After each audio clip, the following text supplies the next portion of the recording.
Chapter 3. I endured each blow, managing to protect my face, but my left arm, shoulder, side, and leg took the full force of his strikes.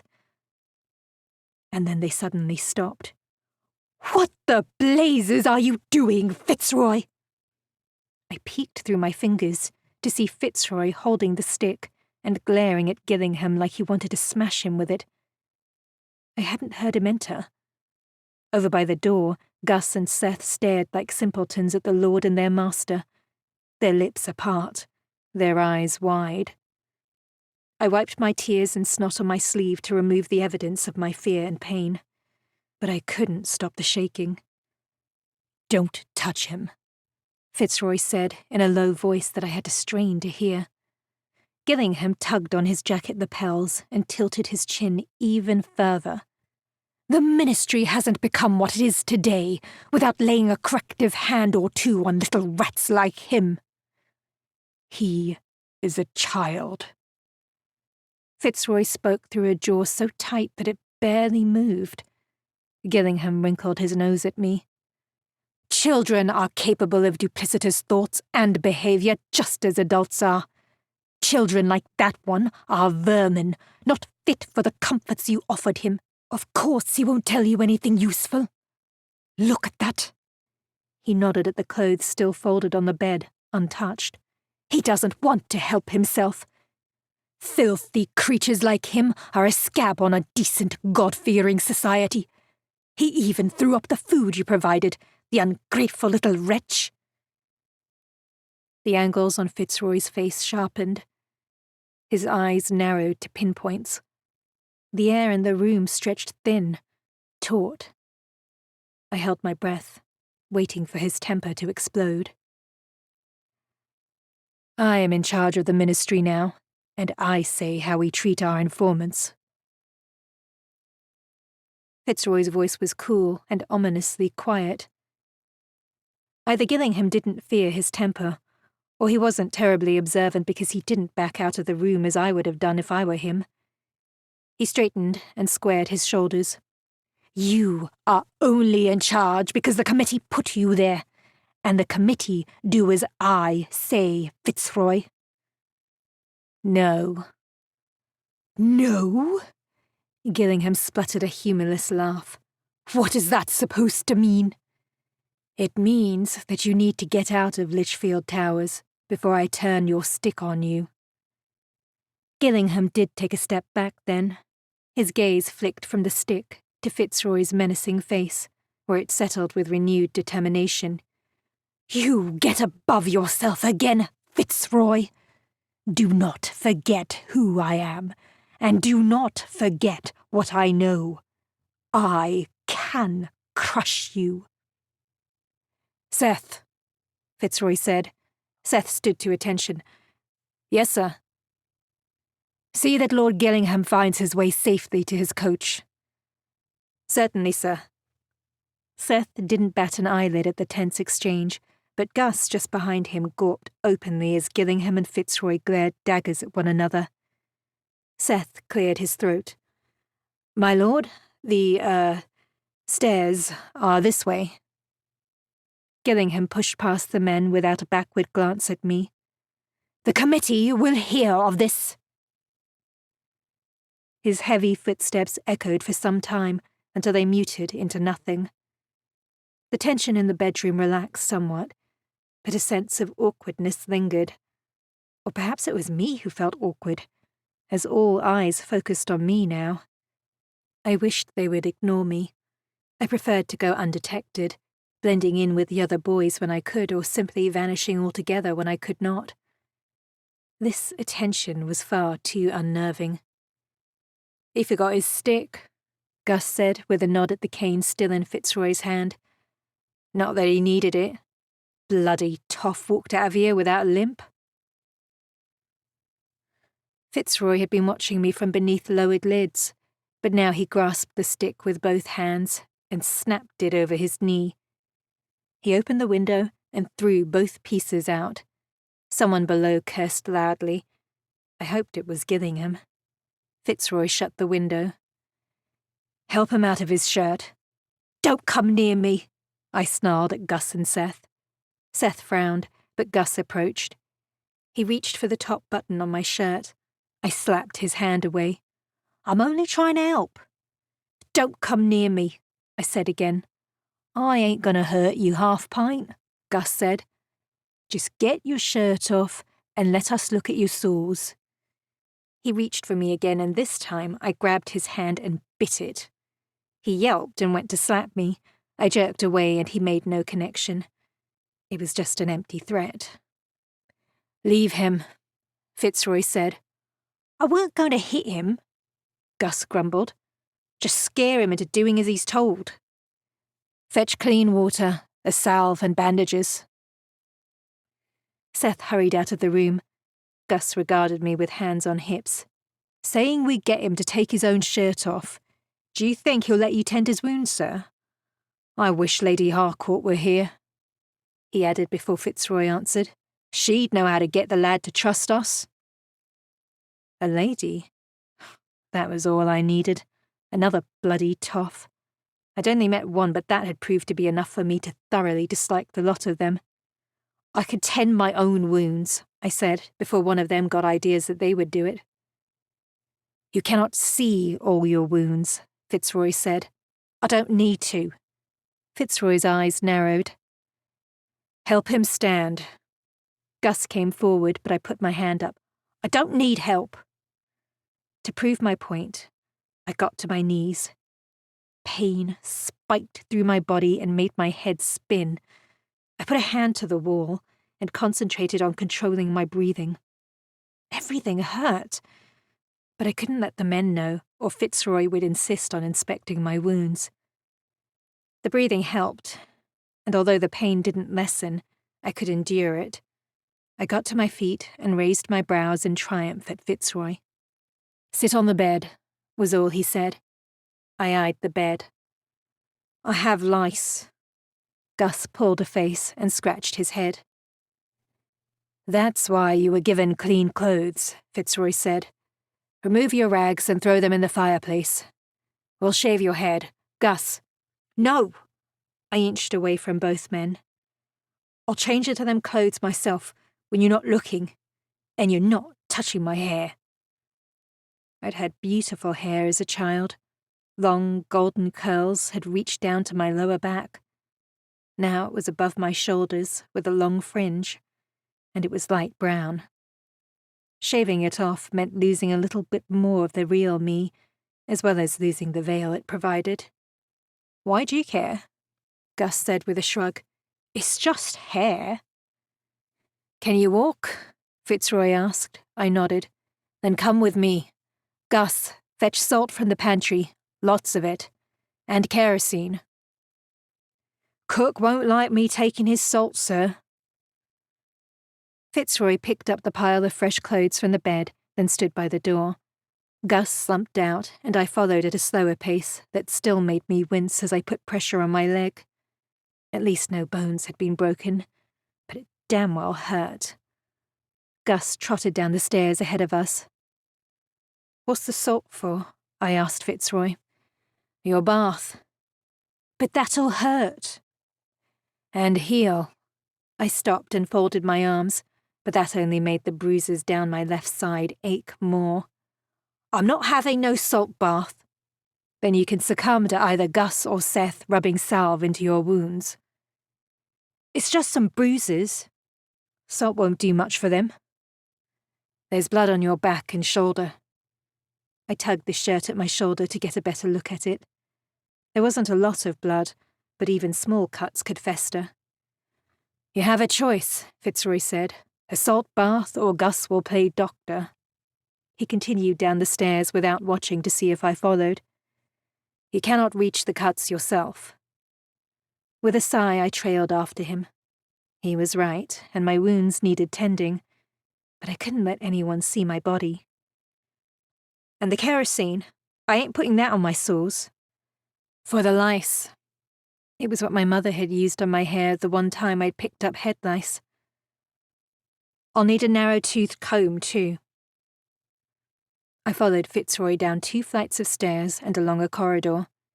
We passed no one, and I heard no sounds of life coming from elsewhere in the house. Gus had mentioned a cook, and the absent Lady Harcourt perhaps lived there, but what about other servants? A house on the scale of Lichfield Towers ought to have footmen and maids, a housekeeper and butler. Perhaps their duties were done for the day and they were downstairs in the service area with the cook. I didn't know the routine of grand households. In the bathroom, Fitzroy opened the taps and the cast-iron tub began to fill with hot and cold water. My father's house didn't have indoor plumbing, and the ease with which the bath was drawn amazed me. I dipped my hand in and suppressed a smile. The water felt wonderfully warm. Seth arrived with the salve, then Gus brought in a bag of salt and a bottle of kerosene. He added the entire bag to the bathtub as Seth poured the kerosene into the wash basin and added some water. He pulled a comb out of his jacket pocket and placed it on the washstand. Fitzroy ushered them out. "You'll not be disturbed. A guard will remain outside, and that window needs a key to unlock it. We're also 2 floors up with no means of climbing down. There is no escape." With his unspoken warning hanging in the air, he left. I slid the lock home and stared at the door, half expecting someone to bang on it and order me to open up. Nobody did. Seth and Gus's voices rumbled in conversation as they quietly discussed Gillingham's behaviour and Fitzroy's cold ire. I understood that to mean Fitzroy had left. I washed the hair on my head and nether regions first. The diluted kerosene burned my skin, but I knew it ought to kill any of the crawlies. I didn't rush combing my hair, even though I wanted to climb into the bath. My mother had told me the lice would return if the eggs weren't completely removed. It wasn't easy to delouse my own hair even with the mirror, but I was as thorough as possible.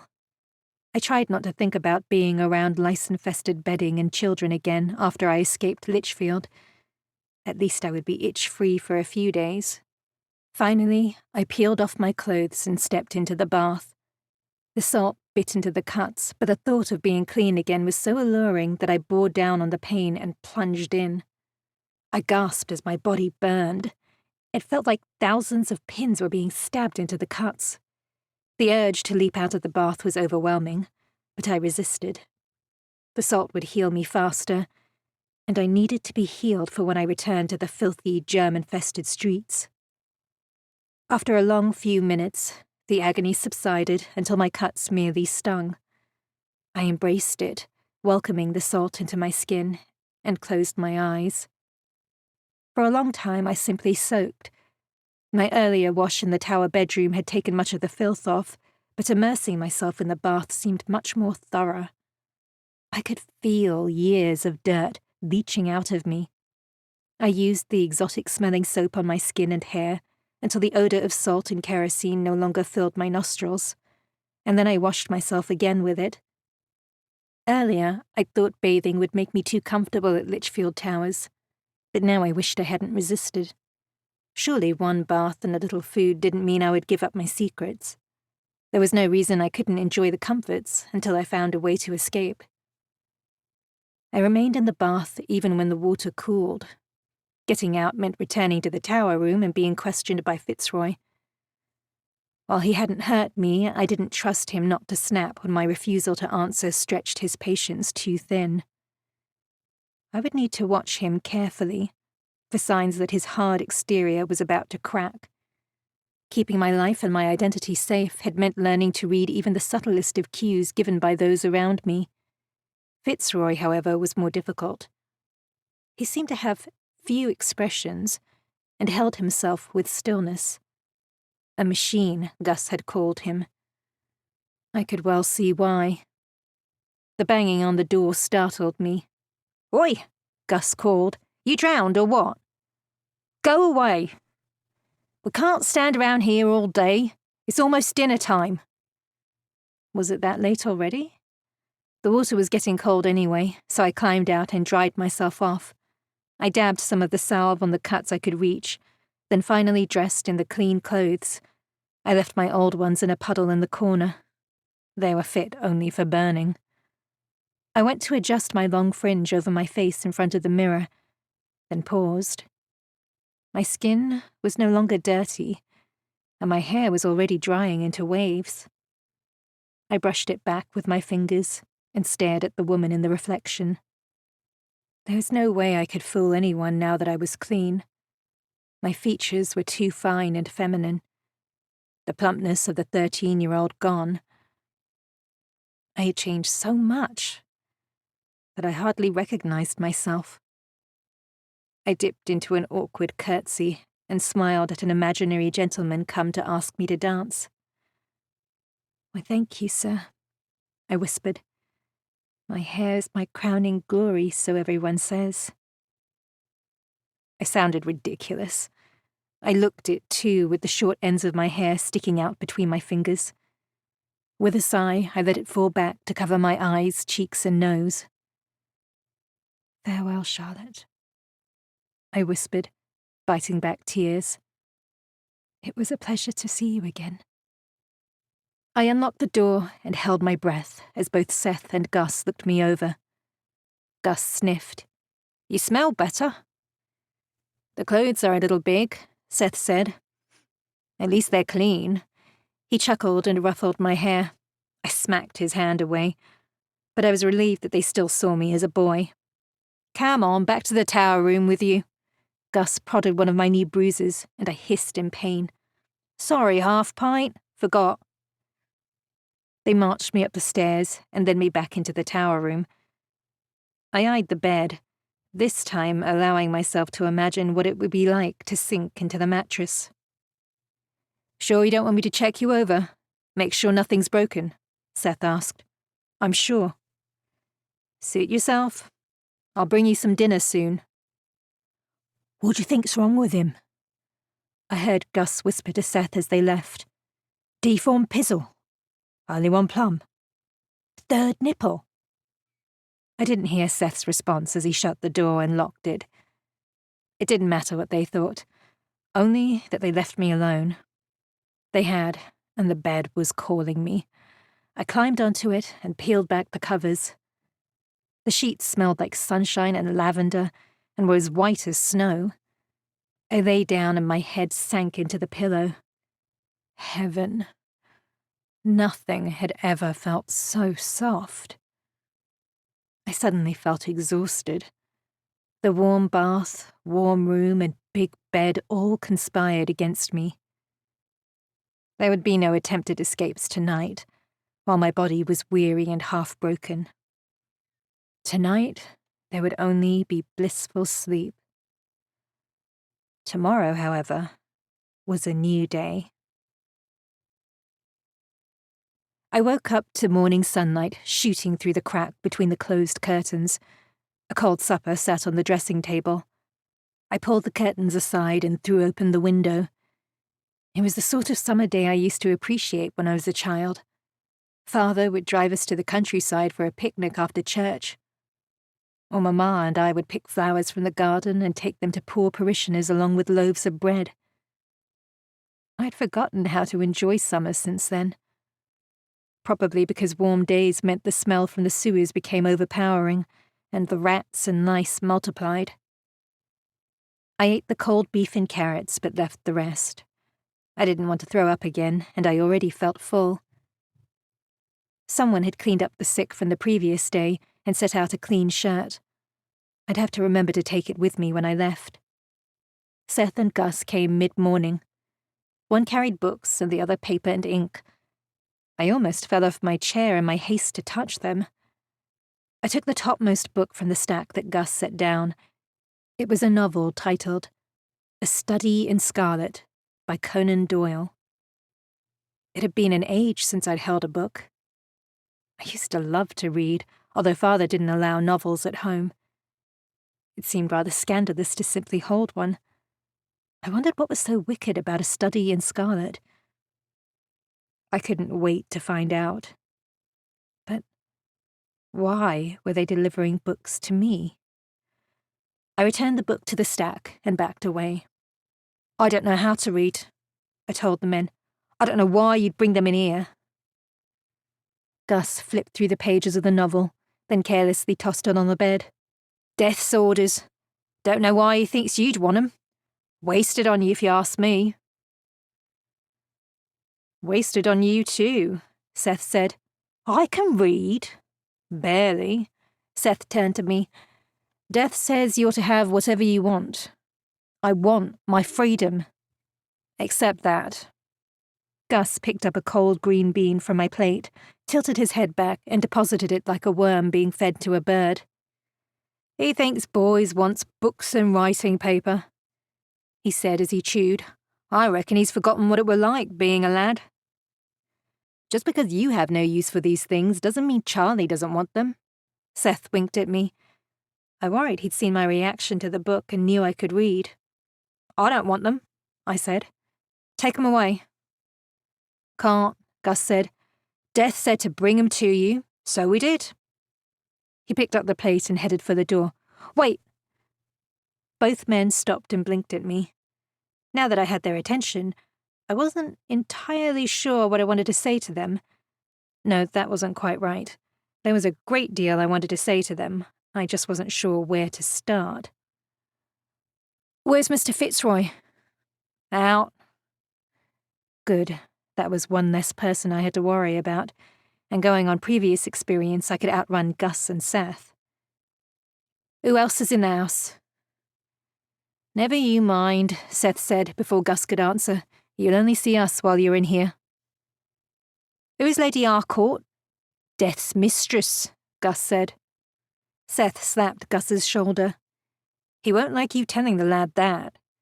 The boy's 13 and been living on the street. He's probably had more girls than you. Unlike you toffs, lads like Charlie and me dipped our wicks as soon as we could. Eh, half-pint? Talk about lovers ain't going to shock you, is it? I wasn't referring to educating the boy in the ways of romantic relationships. I meant Death won't like you calling Lady Harcourt his mistress. Gus sniffed. Because she's a toff? Yes, but also because she may or may not be his lover anymore. He seems a little cooler toward her lately. Don't know how you know the difference. He's always showed as much warmth as an icicle to anyone, including her, far as I can tell. That's because you're an unobservant nitwit. I only half listened to their bantering. I couldn't stop thinking about Fitzroy having a lover. Like Gus, I couldn't imagine their leader capable of a romantic relationship, as Seth had called it. He seemed as passionate as a stone. What is the ministry? I said, cutting through their bickering. Save your questions for Death, Seth said. When will he be back? Later. And what am I to do until then? He nodded at the books. Teach yourself to read.